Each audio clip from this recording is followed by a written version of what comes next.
தான் இருக்கிறீங்க. எப்பவுமே கியூட்டா இருக்குன்னு ஒத்த வரியில முடிச்சிட்டேன். வாழ்க்கை எப்ப கியூட்டா இருக்கும்? நான் இப்ப சொல்லக்கூடிய பாயிண்ட நோட் பண்ணிக்கோங்க. நம்மள மதிக்கிறவங்கள ஹார்ட்லயும், நம்மள மிதிக்கிறவங்கள மியூட்லயும் போடுங்க. வாழ்க்கை ஆட்டோமேட்டிக்கா கியூட்டா போயிடும். ரைட்டா?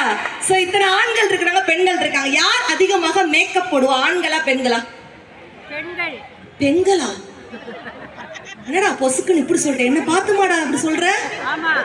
நான் சொல்றேன், அவங்கள பார்த்ததுக்கு அப்புறம் தான் நான் கன்ஃபார்மே பண்றேன் அப்படிங்கிற. பரவாயில்ல, நான் ஒத்துக்கிட்டேன்.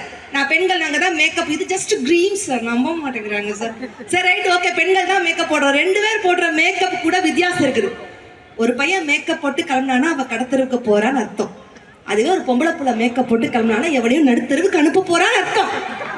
கைத்தட்டல் வருதுன்னா என்ன அர்த்தம்? ஆல்ரெடி நடுத்தருக்கு வந்த கோஸ்டின்ட்டு அர்த்தம். ஆனா உண்மையிலேயே பெண்கள் ஃபேர் அண்ட் லவ்லி, பேத்தி லவ்லி, பெரியப்பா லவ்லி, அப்பத்தா லவ்லி, ஆயா லவ்லி, அமுக்கி ஜிமிக்கி ஆட்டலு மாட்ட